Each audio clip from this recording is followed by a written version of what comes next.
প্রতিদিনই ছেলের একটা বায়না থাকে, এই বানিয়ে দাও, সেই বানিয়ে দাও। তো আজকে সন্ধ্যার নাস্তায় বানিয়েছিলাম চিকেন ফ্রাই। একদম বাসায় থাকা উপকরণ দিয়ে রেস্টুরেন্টের স্বাদেই এই চিকেন ফ্রাইটা বানিয়েছিলাম। এখানকার একটা সুবিধা হচ্ছে আপনি লেগ পিস চাইলে পুরো প্যাকেট লেগ পিস কিনতে পারেন। আর এটা আমার জন্য খুবই সুবিধা হয়েছে। কারণ হচ্ছে আমার বাসায় শুধু লেগ পিস খাওয়ার মানুষের অভাব নেই।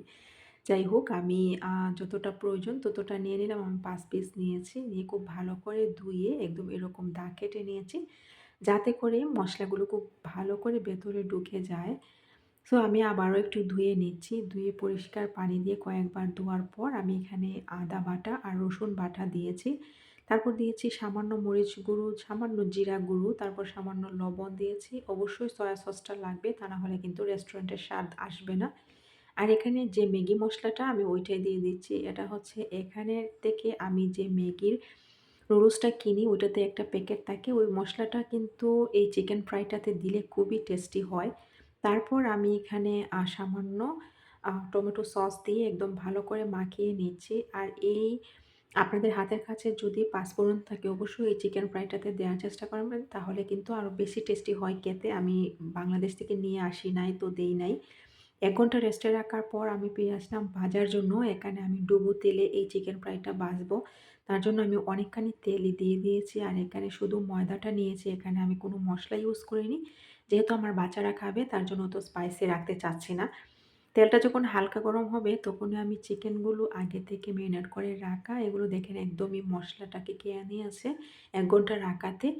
তারপর আমি মশলাটাকে সামান্য লাগিয়ে ময়দায় খুব ভালোভাবে গড়িয়ে নিব। খুব ভালোভাবে বলতে খুবই ভালোভাবে দেখেন আমি কিভাবে কিন্তু মেলাচ্ছি। একদম প্রেস করে যাতে ময়দাগুলো একদমই মাংসর গায়ে লেগে থাকে এরকমভাবে আমি একদম প্রেস করে আমি লাগিয়ে তারপর তেলে ছেড়ে দিব। এভাবে প্রত্যেকটা লেগ পিসকে আপনারা হচ্ছে ময়দায় গড়িয়ে তেলের মধ্যে ছেড়ে দিবেন। এখানে আরেকটা কথা হচ্ছে অনেকেই অনেক বেশি ক্রিসপি খেতে পছন্দ করেন।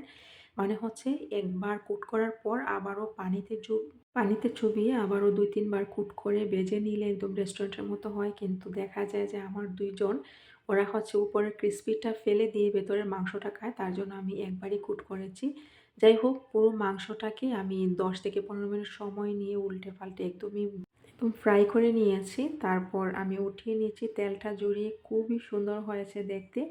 খেতেও কিন্তু অসাধারণ ছিল। আমি ভিডিও লাস্টে দেখিয়ে দিব। এদিকে আমি পরোটা বেলে নিয়েছি। যা যেহেতু রাতে ডিনার ছিল ভাবলাম যে আজকে এগুলা দিয়েই কাজ চালিয়ে দিই। আর এদিকে আমি সালাডটা করছি। এই সালাডটা খেতে কিন্তু ভীষণ টেস্টি। এখানে আমি টমেটো নিয়েছি, শসা কুচি নিয়েছি, পেঁয়াজ কুচি, মরিচ কুচি দিয়ে বার্গারের যে সসটা ওইটাই দিয়ে দিয়েছি। তারপর সামান্য টমেটো সস দিয়ে মিশিয়ে দিয়েছি। এটা খেতে কিন্তু হেভি লাগে। এই তো আমার আজকের ডিনার কমপ্লিট। কেমন লেগেছে আপনাদের অবশ্যই জানাতে ভুলবেন না। আর সাথে থাকতে ভুলবেন না। লাইক আর মতামত জানাতে ভুলবেন না। এটা কিন্তু ভীষণ টেস্টি ছিল। একবার বানিয়েই দেখবেন কেমন লাগে খেতে। আমার সব খাবারই কিন্তু আমি বানিয়ে দেখা যায় যে আমি আস্তে সাবার হয়ে যায়। আজকেও তার ব্যতিক্রম নয়। কোনোরকম এক পিস পেয়েছি। যাই হোক সবাই ভালো থাকবেন। আসসালামু আলাইকুম।